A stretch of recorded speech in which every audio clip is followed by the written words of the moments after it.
The 1960s had a secret soundtrack. Songs so controversial they were banned from radio and investigated by the FBI. While you know the hits, there's a hidden collection that terrified authorities. Today, we're exploring the 10 banned songs of the 60s you've never heard. Number 10. Louie, Louie by the Kingsmen.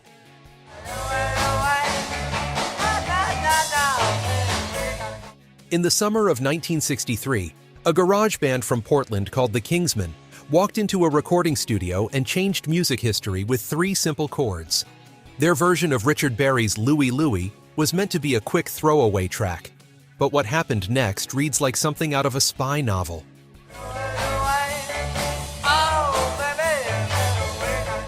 The trouble started with Jack Ely's vocals. Standing too far from the microphone with braces on his teeth, his slurred delivery made the innocent lyrics about a sailor longing to return to his love sound like something completely different. Parents across America were convinced they heard obscenities hidden in the garbled words.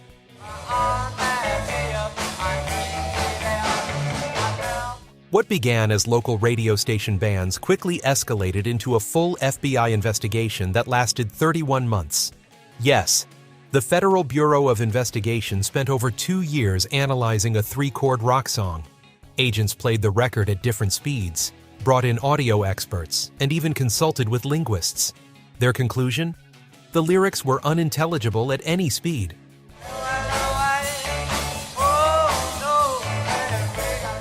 Meanwhile, radio stations from coast to coast pulled the song from their playlists. The governor of Indiana banned it from state radio, calling it pornographic. Religious groups organized boycotts. Yet despite, or perhaps because of, all this controversy, Louie, Louie became a massive hit, reaching number 2 on the Billboard charts. Okay, let's give it to him right now.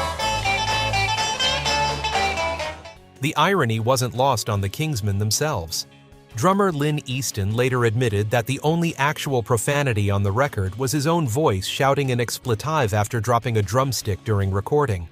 The song that nearly brought down American decency was, in fact, completely innocent.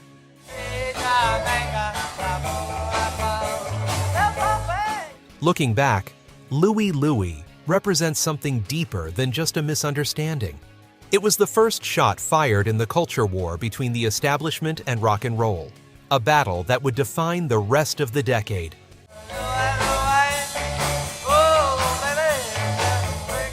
Number 9. Eve of Destruction by Barry Maguire. Believe we're on the eve of destruction. The year 1965 felt like the world was coming apart at the seams. Malcolm X had been assassinated. American troops were heading to Vietnam, and civil rights protesters were being beaten in Alabama. Into this chaos came a gravelly voiced folk singer named Barry Maguire, with a song that put America's anxieties to music. Tell me over and over and over again. Eve of Destruction was written by P.F. Sloan in a burst of inspired anger, crafting lyrics that read like newspaper headlines set to a driving beat. When Maguire recorded it, he literally sang the words off a crumpled piece of paper pulled from his back pocket. That rough demo was supposed to be just a practice run, but someone leaked it to Los Angeles radio station KFWB the very next day. I don't believe we're on the eve of destruction. The reaction was immediate and polarizing. The song shot to number 1 on the Billboard Hot 100, but not without fierce resistance. Radio stations in Chicago, Washington, Baltimore, and Memphis banned it outright, calling it leftist propaganda and claiming it was an aid to the enemy in Vietnam. Take a look around you, boy. It's bound to scare you, boy, and you. The BBC placed it on a restricted list, deeming it unsuitable for general entertainment programming. American conservatives condemned it as unpatriotic, while young people embraced it as their anthem. The song became a lightning rod in the growing divide between generations. Tell me over and over and over and over. What made Eve of Destruction so threatening wasn't just its anti-war message, it was its unflinching honesty about American society. At a time when many preferred to look the other way, Maguire was holding up a mirror that showed all the cracks in the nation's foundation. Don't believe We're on the eve of destruction. The controversy only fueled its popularity. The song spawned 25 answer records, including The Dawn of Correction by the Spokesman, which tried to counter Maguire's pessimism with patriotic optimism. But by then, the damage was done. A new kind of protest music had been born, one that wouldn't politely ask for change, but would demand it. Oh, no, you don't believe we're on the eve of... Number 8. My Generation by The Who. Don't you all fade away. Sometimes the most ridiculous reasons reveal the deepest fears. When The Who released My Generation in October 1965, the BBC banned it, not for its rebellious message about youth culture, but because Roger Daltrey's stuttering vocals might offend people with actual speech impediments. Try to dig what we all say. The irony was thick enough to cut with a knife. Here was a song that captured the growing generation gap, with lines about hoping to die before getting old. And the establishment was worried about political correctness regarding stuttering. It showed just how out of touch the authorities were with what was actually happening in youth culture.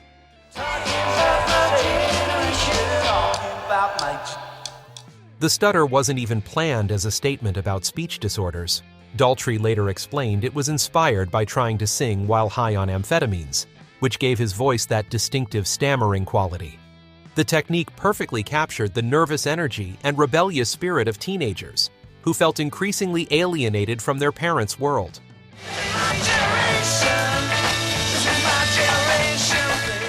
What the BBC didn't understand was that My Generation wasn't just a song, it was a manifesto. The stuttering delivery made the lyrics sound even more authentic, like a young person so angry they could barely get the words out. It spoke to kids who felt misunderstood, judged, and written off by older generations.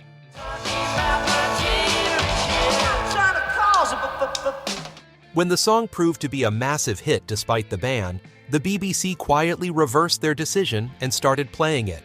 But the damage to their credibility was done. Young people had seen through the absurdity of the censorship, and it only reinforced their feeling that the adult world just didn't get it.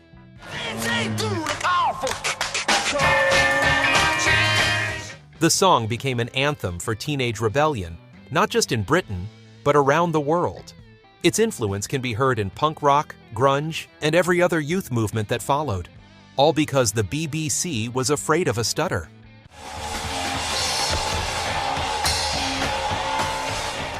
Number 7. A Day in the Life by the Beatles. I read the news today, oh boy. By 1967, the Beatles were the biggest band in the world, but even they weren't immune to censorship. The final track on Sgt. Pepper's Lonely Hearts Club Band became one of their most celebrated songs. Yet it was banned by the BBC for a single, seemingly innocent phrase. Crowd of people stood and stared. The controversy centered on Paul McCartney's section, particularly the line about going upstairs and having a smoke. In the context of 1967's growing drug culture, BBC censors interpreted this as a clear reference to marijuana. Never mind that people had been smoking tobacco for centuries. In the paranoid atmosphere of the time, every reference to smoking was suspect. Nobody was really sure if he was from the house of law. What made the ban particularly ironic was that the song's most genuinely surreal and drug-influenced lyrics, John Lennon's Stream of Consciousness, verses about reading the news and counting holes in Blackburn, Lancashire, passed without comment. The censors focused on the most straightforward line, while missing the genuinely psychedelic content. Woke up, fell out of bed, dragged a comb across my... The BBC's decision reflected the broader moral panic sweeping through Britain and America about rock music's influence on young people. Authorities were convinced that songs were secretly encouraging drug use, and they scrutinized every lyric for hidden meanings. A Day in the Life became a casualty of this cultural paranoia. I'm a coat and grabbed my hat, made the bus in seconds. The ban didn't hurt the song's legacy. If anything, it added to its mystique. Music critics consistently rank it among the Beatles' greatest achievements, praising its innovative structure and orchestral arrangements. But for listeners in 1967, hearing it required finding a different radio station or buying the album. Somebody spoke and I went into a dream. The Beatles never directly challenged the ban, but they didn't need to. By this point, their cultural influence was so massive that censoring them only highlighted how out of touch the establishment had become. The song stood as a monument to artistic freedom, banned but not forgotten.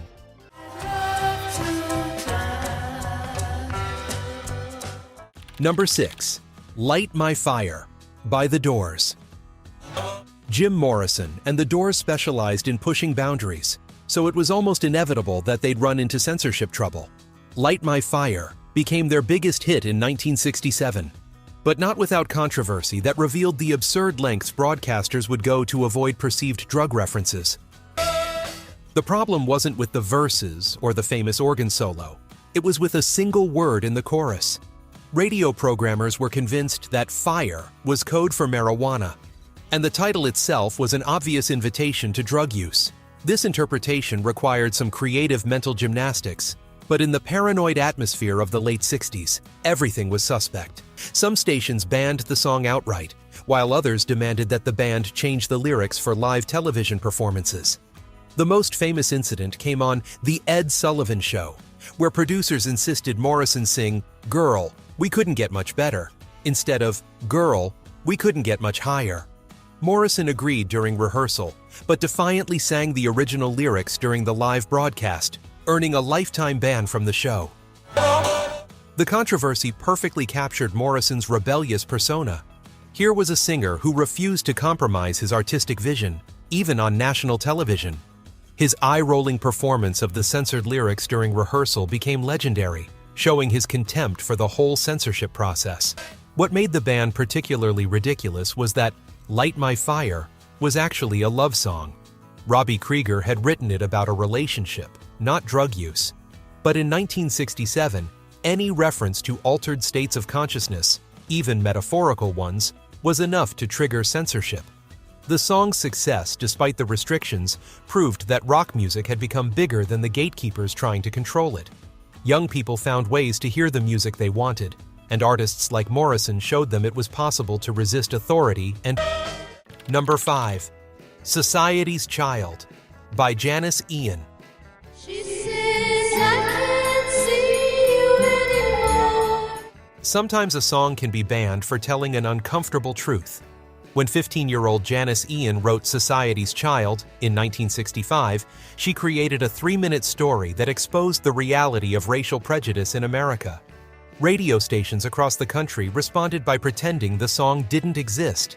She called you boy instead of your name. The track told the story of a young white girl in love with a black boy, facing pressure from family, friends, and society to end the relationship. In 1965, interracial relationships were not just socially taboo in many parts of America, they were actually illegal in 16 states. Ian had written a song about something many people wanted to ignore. Cutting deep down in our affairs. Radio stations, particularly in the South, banned Society's Child immediately. Program directors claimed they were responding to listener complaints, but the truth was more complex. Many stations were afraid of controversy, worried about advertiser backlash, or simply reflected the prejudices of their communities.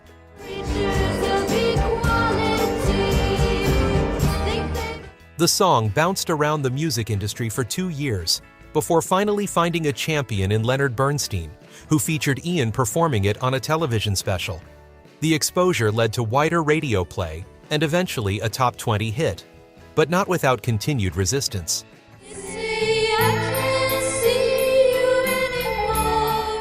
What made Ian's achievement even more remarkable was her age. Here was a teenager writing sophisticated social commentary that most adult songwriters wouldn't touch. She faced death threats, boycotts of her concerts, and personal attacks, but she never backed down from her message. Society's Child proved that popular music could address serious social issues without losing its commercial appeal. It paved the way for other artists to tackle controversial subjects and showed that young people were ready for more honest conversations about race in America. Baby, I'm only society's child. Number 4. Brown-Eyed Girl by Van Morrison. You, my brown-eyed girl. Van Morrison's Brown-Eyed Girl seems innocent enough today, a nostalgic love song that's become a classic rock staple. But in 1967, it was too hot for many radio stations to handle, banned for implications that seem almost quaint by modern standards. Slipping and sliding all along the water. The controversy centered on a single line about making love in the green grass. To contemporary ears, this sounds like romantic poetry, but in 1967, any reference to physical intimacy was enough to trigger censorship. Radio programmers were particularly sensitive to songs that might encourage teenage sexuality. We used to sing sha-la-la-la-la-la-la. Morrison was forced to change the lyrics for radio play, substituting laughing and running for the offending phrase. This sanitized version became the one most people heard, though the original was preserved on the album release. The incident showed how deeply conservative many broadcasters remained, even as society was changing around them. You, my brown-eyed girl. What made the censorship particularly ironic was the song's wholesomeness. Brown-Eyed Girl was clearly about innocent young love, full of references to playing transistor radios and going down to the old mine. It captured the sweet nostalgia of first romance, not anything scandalous. The band reflected the broader anxiety about rock music's influence on young people. Parents and authorities were convinced that songs like this were corrupting teenagers, encouraging them to rebel against traditional values. Every love song became a potential threat to social order. I saw you just the other day. My, you have grown. Despite the censorship, Brown-Eyed Girl became one of Morrison's most enduring hits.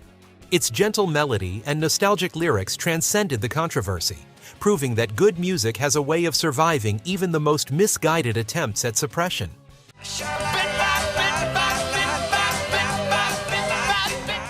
Number 3. Love Me 2 Times by The Doors.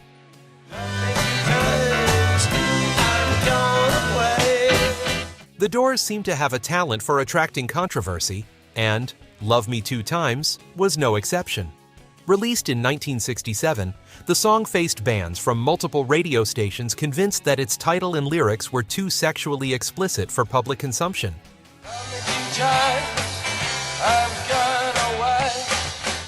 The paranoia reached absurd heights when Jim Morrison was actually arrested during a performance of the song in New Haven, Connecticut.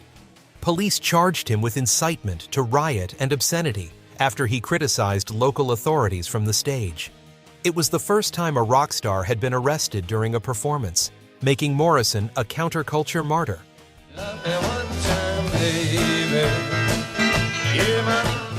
Radio programmers focused on the song's title, convinced it contained obvious sexual innuendo. The repetitive nature of the lyrics, with their urgent plea to "Love Me 2 Times," was seen as inappropriate for family listening. Some stations pulled not just this song, but all Doors music from their playlists.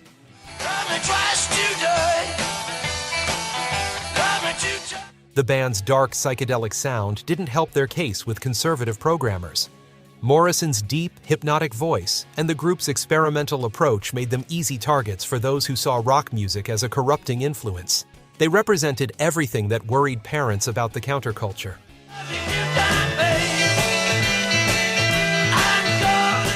What the censors missed was the song's underlying vulnerability.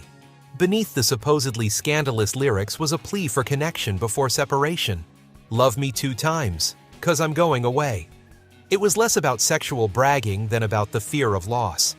The controversy only enhanced the Doors' reputation as dangerous rebels. Young fans saw the bands as proof that the band was challenging the establishment in meaningful ways. For Morrison, being too controversial for radio was a badge of honor.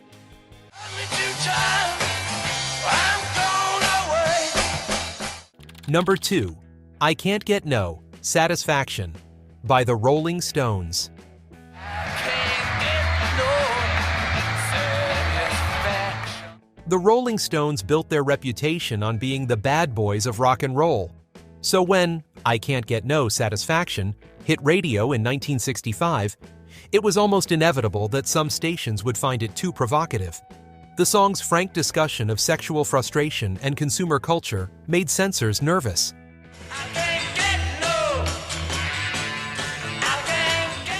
The controversy focused on the second verse, with its references to feminine hygiene commercials and sexual expectations.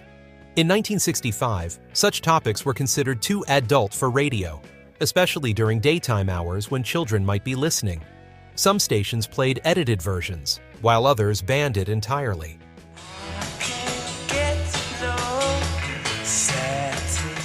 Ed Sullivan, television's guardian of public morality, forced the band to change the lyrics for their appearance on his show. The Stones agreed to sing I Can't Get No Satisfaction as I Can't Get Me No Satisfaction, a minor change that satisfied network censors but highlighted the absurdity of the whole process.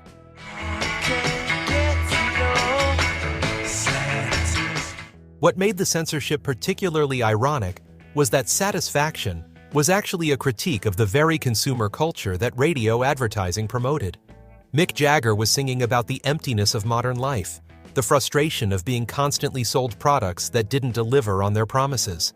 The song's driving guitar riff and rebellious energy made it an instant anthem for young people who felt similarly frustrated with society's promises.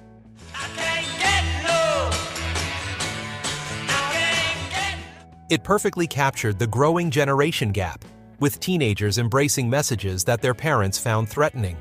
Despite the censorship, Satisfaction became one of the most important rock songs ever recorded. It proved that music could address adult themes while still connecting with teenage audiences, paving the way for more sophisticated rock lyrics in the years to come.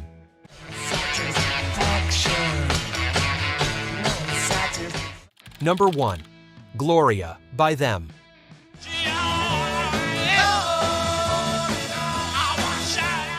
Van Morrison's first brush with censorship came not with his solo career, but as lead singer of the Irish band Them.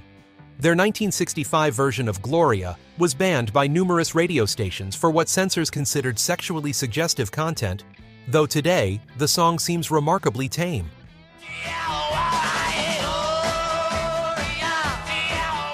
The controversy centered on the chorus, where Morrison's passionate delivery of Gloria was deemed too provocative for radio.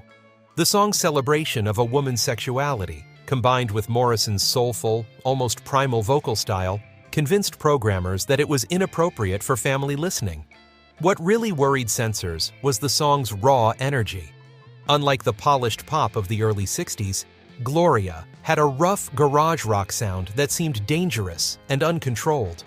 Morrison's voice cracked with emotion, and the band's playing was deliberately ragged. It sounded like music that could incite rebellion.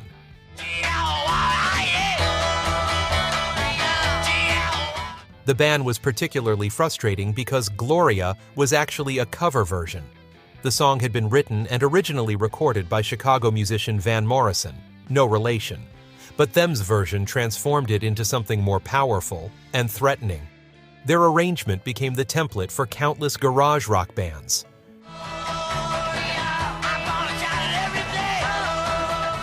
Radio programmers were also concerned about the song's influence on teenage bands. Gloria was simple enough for amateur musicians to play, and its three-chord structure made it a favorite at high school dances. Authorities worried that it was encouraging musical rebellion in suburban America. The song's legacy proved the censors right to be worried, though not in the way they expected. Gloria became a foundational text for punk rock, inspiring everyone from Patti Smith to the Ramones. Its influence on alternative music was profound, showing that sometimes the most dangerous songs are the simplest ones.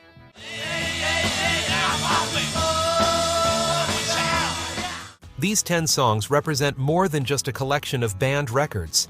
They're a window into a America struggling with rapid social change. Each censorship decision revealed the fears and anxieties of a generation that felt their world slipping away. What's remarkable is how these bans often backfired. Censorship created mystique, turned marginal songs into anthems, and convinced young people that rock music was indeed a powerful force for change. The adults who tried to suppress these songs inadvertently proved their importance. Today, most of these tracks seem innocuous, even quaint. The sexual innuendo that scandalized the 60s barely registers in our current media landscape. But that's exactly the point. These songs helped push the boundaries of what was acceptable, paving the way for the artistic freedom we take for granted. The story of banned music in the 60s is ultimately a story about the power of art to challenge authority. These artists didn't set out to be revolutionaries, but they became symbols of resistance simply by telling the truth about their experiences. In trying to silence them, the establishment only amplified their voices.